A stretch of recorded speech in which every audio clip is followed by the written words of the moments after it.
عادل بادشاہ اور خاموش فقیر۔ کسی زمانے کی بات ہے، ایک وسیع و عریض سلطنت تھی جس کا بادشاہ شاہ ظہیر کہلاتا تھا۔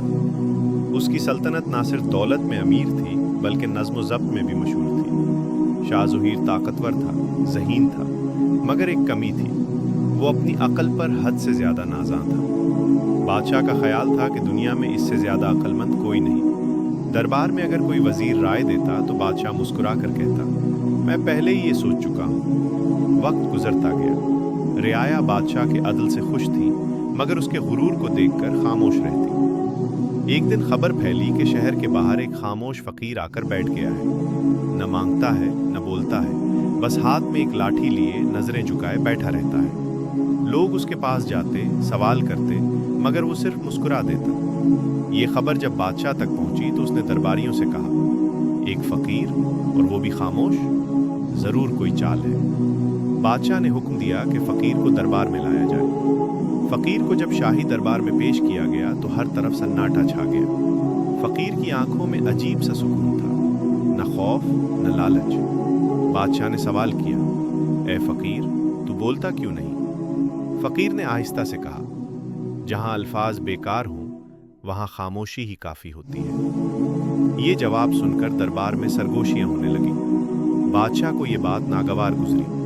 اس نے کہا، اگر تو واقعی عقل مند ہے تو مجھے کوئی ایسی بات بتا جو میں نہ جانتا ہوں۔ فقیر نے مسکرا کر کہا، بادشاہ سلامت، آپ سب کچھ جانتے ہیں مگر اپنے انجام کو نہیں جانتے۔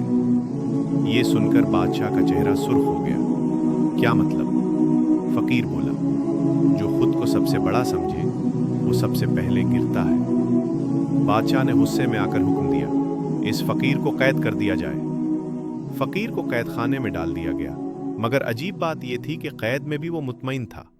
کچھ دن بعد سلطنت میں قحط آ گیا، بارشیں رک گئیں، اناج کم ہو گیا، رعایا بے چین ہونے لگی۔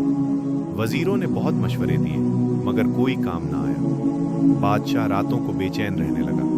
اسے بار بار فقیر کی بات یاد آنے لگی، اپنے انجام کو نہیں جانتے۔ آخر کار بادشاہ نے فقیر کو بلوا بھیجا۔ بادشاہ نے نرم لہجے میں کہا، اے فقیر، اگر تو کچھ جانتا ہے تو اب بتا دے۔ فقیر نے کہا، بادشاہ سلامت، جب دل میں غرور ہو تو دعا آسمان تک نہیں پہنچتی۔ بادشاہ خاموش ہو گیا۔ پہلی بار اس نے اپنا سر جھکایا۔ فقیر بولا، عدل صرف فیصلوں میں نہیں، عاجزی میں بھی ہوتا ہے۔ اسی دن بادشاہ نے قید خانے کے دروازے کھول دیے، فقیر کو عزت کے ساتھ رخصت کیا اور خود عوام کے درمیان جا کر ان کے دکھ سنے۔ چند ہی دنوں میں بارشیں ہوئیں، زمین سرسبز ہو گئی اور سلطنت پھر خوشحال ہو گئی۔ بادشاہ شاہ ظہیر اب بھی طاقتور تھا مگر غرور ختم ہو چکا تھا، اور وہ فقیر، کہتے ہیں وہ خاموشی سے چلا گیا مگر ایک بادشاہ کو بادشاہی کا اصل مطلب سکھا گیا۔ سبق: طاقت تخت سے نہیں، عاجزی سے جنم لیتی ہے۔